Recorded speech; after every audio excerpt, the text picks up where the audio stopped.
비가 많이 옵니다.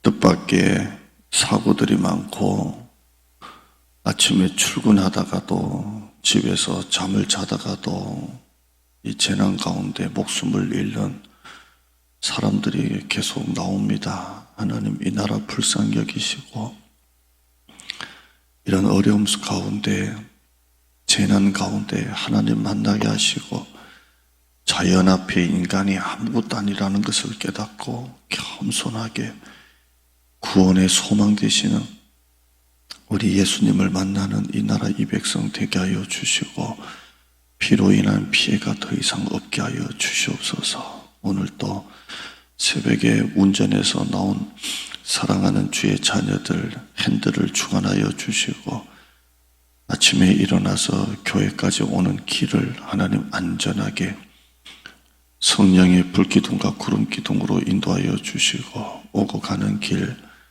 예배와 찬양의 시간, 새벽 기도의 시간으로 하나님 인도하여 주시옵소서. 성전에 나와 기도하는 사랑하는 우리 권사님을 기억하여 주시고, 특별한 복, 성전에서 예배하는 사랑하는 성도들에게 특별한 복을 다하여 주시고, 우리 성도들 오늘도 운전할 때 안전 운행하는 핸들이 되어 하여 주시고, 우리 다니엘 초소에서 기도하는 성도들 기억하여 주시고, 아침 첫 시간 하나님 만나는 거룩한 시간, 하늘의 만나가 내리는 시간 되게 하여 주옵소서. 패밀리 캠프에 릴레이 기도를 합니다. 매일마다 새벽, 오전, 오후, 밤 기도가 끊어지지 않는 성도들 기도가 되게 하여 주옵소서. 오늘 우리를 이 자리로 인도하신 하나님 감사드리며, 순종하는 자녀, 감사하는 자녀 오늘 하루가 되게 하여 주시옵소서. 예수님의 이름으로 기도드리옵나이다. 아멘. 화면으로 좀 빠르게 볼게요. 7장은 임박한 심판입니다. 하나님이 이제 보라, 때가 됐다, 이제는 끝났다, 임박한 심판을 합니다. 2절부터 보시면, 화면 9절 다 있고 여러분 성경 빠르게 보시면 되겠습니다. 2절부터 보면, 너 인자야, 주 여호와께서 이스라엘 땅에 관하여 이같이 말씀하셨느니라. 이스라엘 땅에 관하여 이같이 말씀하셨느니라. 끝났도다. 이 땅 사방 일이 끝났도다. 끝났다. 이제는 내게 끝이 이르렀으니 내가 내 진노를 내게 나타내어 내 행위를 심판하고 내 모든 가정한 일을 보응하리라.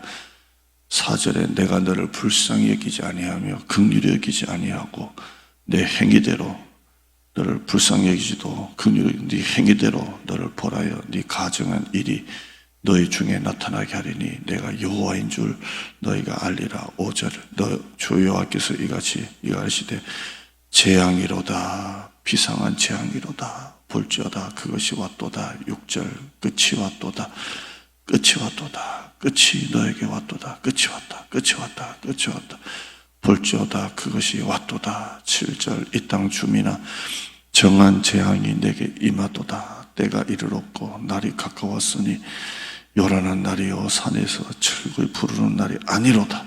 노래할 때가 아니로다. 8절에 이제 내가 속히 분을 내게 쏟고 내 진노를 내게 이루어서 네 행위대로 너를 심판하여 내 모든 가정한 일을 내게 보응하되 내가 너를 불쌍히 여기지 아니하며 긍휼히 여기지도 아니하고 내 행위대로 너를 벌하여 너의 가정한 일이 너희 중에 나타나게 하리니 나 여호와가 때리는 이임을 네가 알리라. 때리는 이임을 네가 알리라.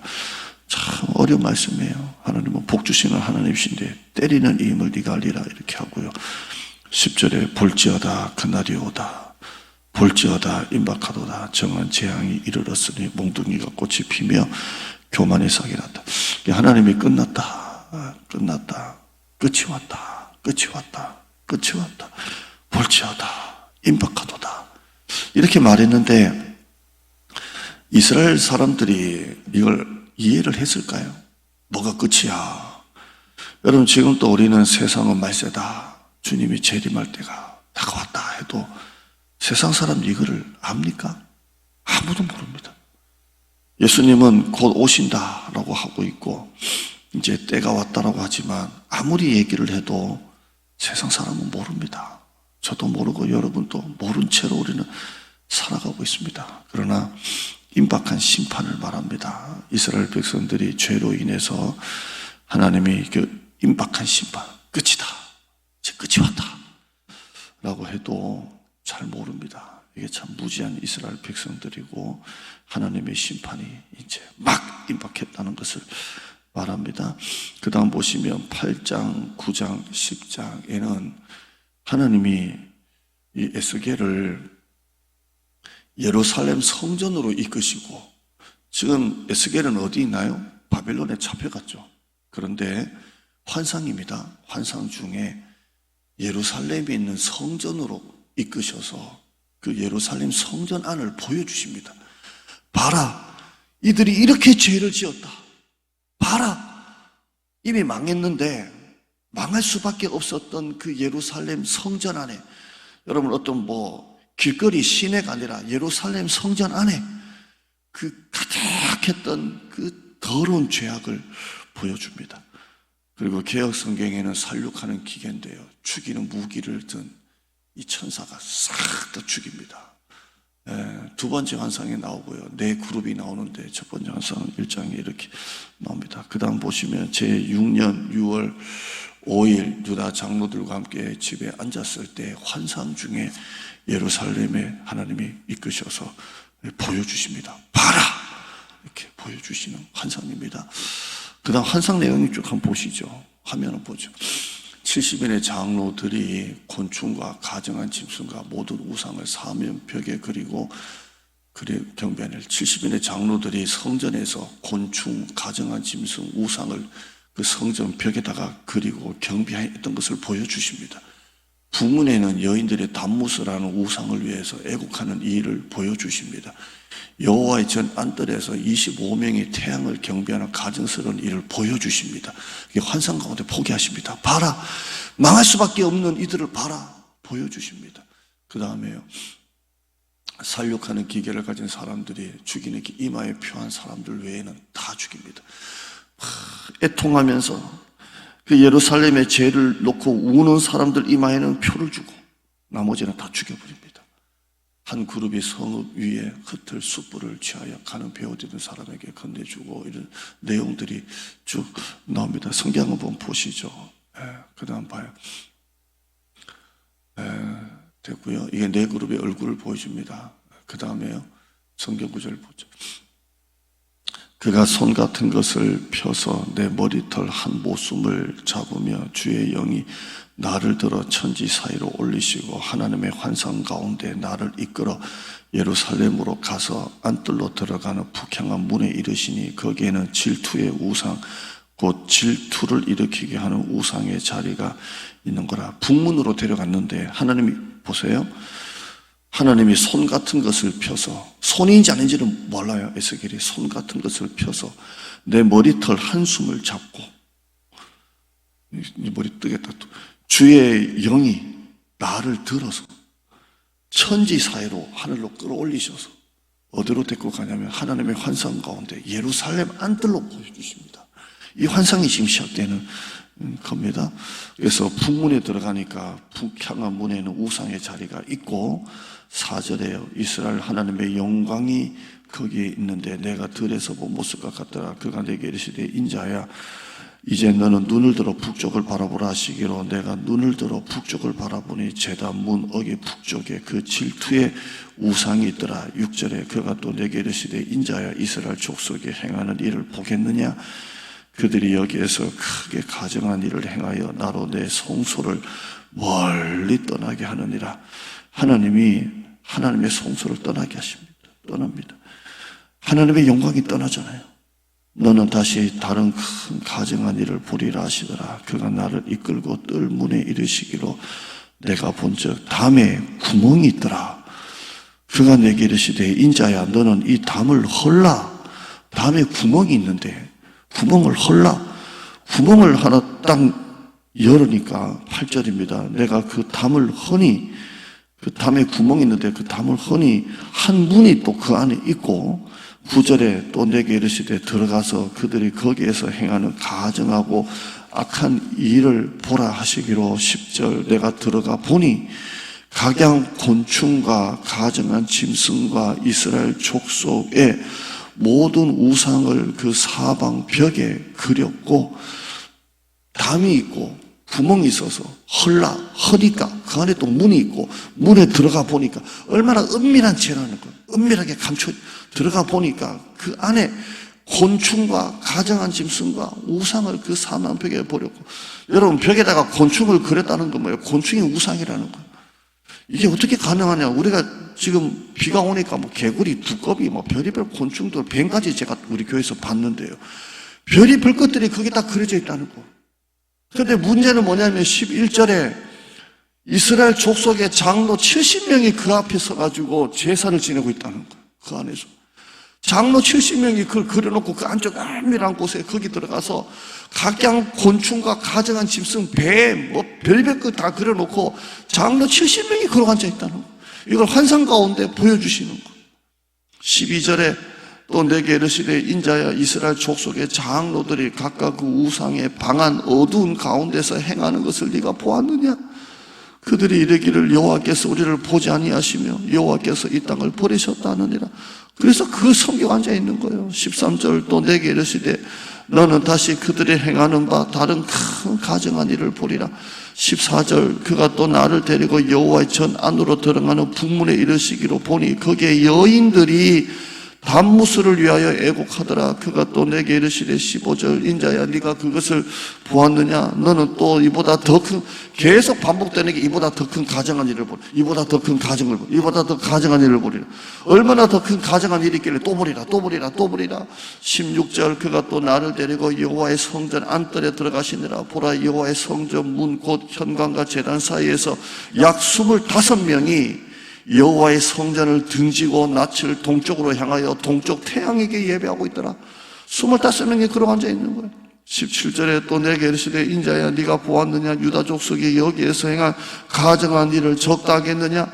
그들이 그 땅을 폭행으로 채우고 또다시 내 노여움을 일으키며 심지어 나뭇가지를 그 코에 두었느니라. 그러므로 나도 분노로 갚아 불쌍히 여기지 아니하며 긍휼을 베풀지도 아니하리니 그들이 큰 소리로 내게 부르짖을지라도 내가 듣지 아니하리라. 이렇게 그 안에 있는 걸 은밀한 걸 보시고 은밀한 거. 여러분 한국 교회가 이 세상 사람들에게 이렇게 무시를 당하고 있는 건요 사실 목사들이에요. 사실 목사예요. 목사들이 교회를 얼마나 키우든 못 키우든 자기 교회 정말 목회를 하나님 마음으로 하면 이런 일은 없어요. 진짜요. 한국 교회는 목사들이 망쳤고 장로들이 망쳤어요. 이 영적 지도자들이 이 나라를 다 교회가 이렇게 된 거예요. 끝까지 우리 하나님 앞에 진짜 최선을 다해야 돼요. 왜냐하면 이 안쪽으로 들어가 보니까 전부 다 이런 거잖아요. 안쪽으로 들어가 보니까 겉만 번지르하지 안쪽으로 들어가면 전부 다 이러고 있는 거예요. 예수님께서 바리새인을 향해서 이 회칠한 무덤아 그랬거든요. 회칠한 무덤이 뭐예요? 무덤 안에 있는 시체인데 이 무덤을 아주 멋있게 보이려고 회를 칠한 거예요. 겉으로 보면 무덤인데 회를 칠하니까 무덤이 아주 깜짝한데 그 안에는 시체가 있잖아요. 그러니까 아무것도 아닌 거예요. 진짜 안쪽으로 성전 안쪽으로 들어가 보니까 이런 짓을 하고 있는 거예요. 이게 하나님 안타까운 마음이에요. 성전 안에서 일어나고 있는 이 비밀스러운 가증한 일들을 보여주시는 거예요. 성전은 하나님의 영광이 떠나면 그냥 건물밖에 되지 않아요. 그러나 하나님의 영광이 임하면 이 건물은 교회가 되는 거예요. 구름으로 표상되는 하나님의 영광이 떠납니다. 떠나요. 인자야 이들이 나로 떠날 수밖에 없게 한다 하셨던 이 죄악을 보여주시는 겁니다. 오늘 여러분 이걸 읽으시고 11장은 하나님의 진노가 있고 하나님의 회복이 교차가 됩니다. 앞에는 진노가 계속되는데 뒤에 가보면 하나님의 회복이 있습니다. 18절에 그들이 그리로 가서 그 가운데 모든 미운 물건과 모든 가증한 것을 제거하여 버릴지라. 19절에요. 내가 그들에게 한 마음을 주고 그 속에 새 영을 주고 그 몸에서 돌 같은 마음을 제거하고 살처럼 부드러운 마음을 주겠다. 이렇게 말씀합니다. 가끔씩 목회하다 보면 앉아있는 성도들 중에 돌 같은 마음을 가지고 앉아있는 분들을 가끔씩 보죠. 근데 하나님께서 그 돌 같은 마음을 다, 돌짝 같은 마음을 다 제거하고 어린아이 살같이 부드러운 마음을 주시겠다고 약속합니다. 이게 얼마나 큰 복입니까? 그 속에 새 영을 주고 한 마음을 주고 돌 같은 마음 다 수술하시고 살처럼 부드러운 마음을 우리에게 주시겠다고 말씀합니다. 12장은 상징적인 표현입니다. 하나님께서 에스겔에게 이사해라, 이사. 한밤중에 이사해라. 땅을 보지 말고 얼굴을 가리고 이사해라, 이사해라. 그리고 얼굴을 가린다는 말은 뭐 눈을 묶었는지 모르겠지만 땅을 보지 말고 얼굴을 가린 채 한밤중에 이사해라. 이걸 왜 그러냐면 네가 이사하는 걸 보면 우리나라가 망했구나, 우리나라도 이렇게 끌려가는구나, 이걸 보여주게 하기 위해서. 참 선지자가 힘든 거예요. 에스겔 12장 1절에요. 또 여호와의 말씀이 내게 임하여 이르시되 2절에 인자야 네가 반역하는 족속 중에 거주하는도다. 그들은 볼 눈이 있어도 보지 아니하고 들을 귀가 있어도 듣지 아니하나니 그들은 반역하는 족속임이라. 인자야 너는 포로의 행장을 꾸리고, 포로처럼 아주 남루하게 옷을 바꾸고 낮에 그들의 목전에서 끌려가라, 끌려가라. 퍼포먼스가 아니라 보여주라는 거예요. 네가 네 초소를 다른 곳으로 옮기는 것을 그들이 보면 비록 패역한 족속이라도 혹 생각이 쓰리라. 우리 이 공사하는 사장님이 2주 전인가요? 저하고 앉아서 뭐 전도하는, 노방 전도하는 얘기를 하다가 사장님이 무슨 지하철역 얘기를 하는데 인천에 무슨 역인가 부천에 무슨 역인가 매일마다 한 남자분이 예수님과 똑같이 분장을 하고, 어떻게 한번 유튜브 나왔으면 좋겠네. 매일마다 분장을 하고 십자가를 지고 그 지하철역을 이렇게 걸어가신대요. 근데 이 사장님 말은 꼭 진짜 예수님 같아요. 근데 이분이 예전에 주일학교 때 교회에 이렇게 다니셨던 것 같은데요.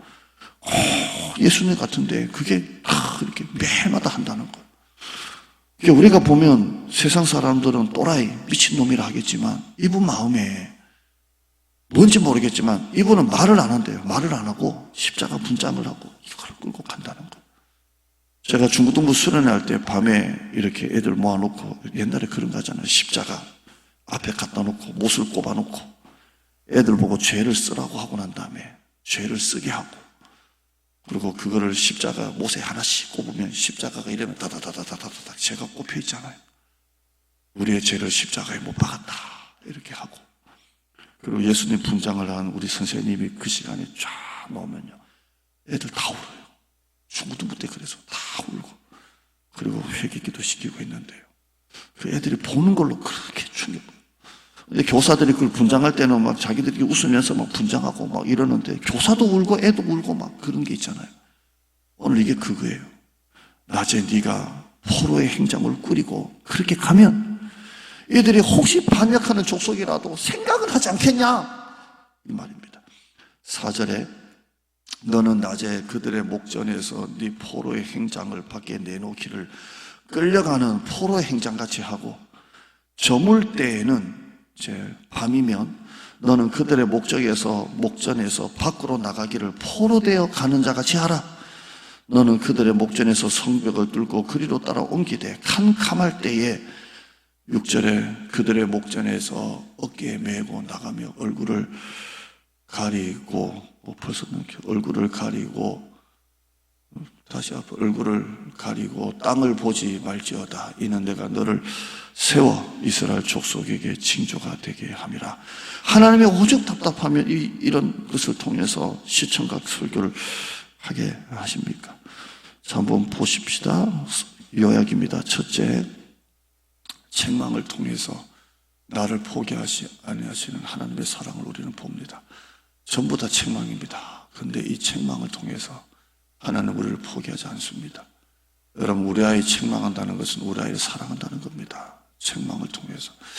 목회를 하다 보면요, 그래도 목사가 전화해서 왜 안 나오냐, 뭐 때문이냐 하고 설교 속에서 책망할 때 애정이 있는 거예요.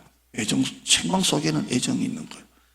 하나님 우리를 이렇게 자꾸 책망하신다는 것은 우리를 포기하지 않는다는 겁니다.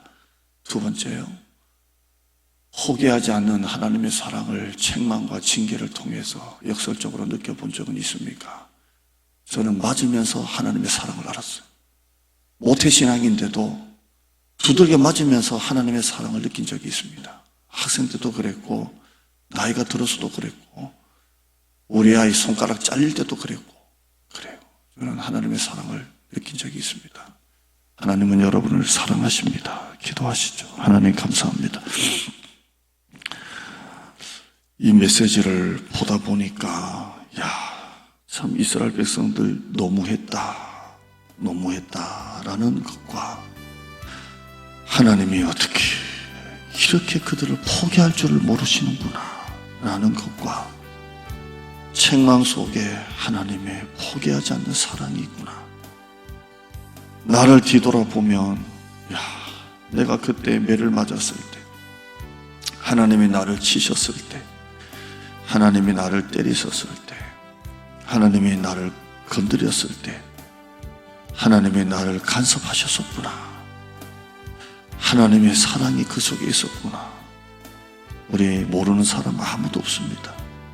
세상 사람은 믿어도 소용없다고 하지만 우리는 그 속에 하나님의 사랑을 우리는 진심으로 느꼈습니다. 역설적으로 느꼈습니다.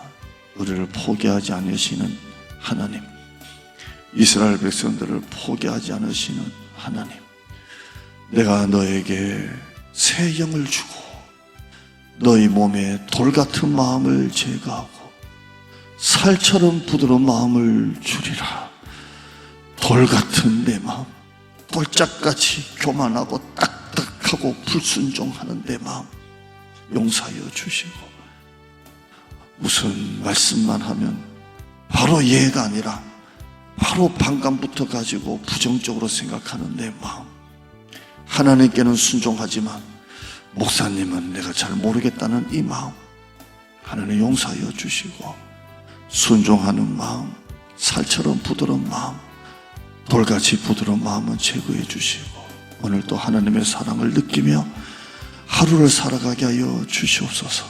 성도들 안전하게 지켜주시고 핸들을 주관하여 주시고, 오늘 아침 첫 시간부터 집에 와서 밤에 잠자는 시간까지 하나님 주관하여 주시고, 성도들 산업에 역전의 은혜를 다하여 주시고, 기도를 멈추지 마라. 내가 너를 축복한다. 이제 역전되리라. 역전의 은혜가 있게 하여 주시옵소서. 패밀리 캠프에 큰 은혜가 넘쳐나게 하시고, 제자훈련 하는 사람이나 안 하는 사람이나 기도해야 됩니다.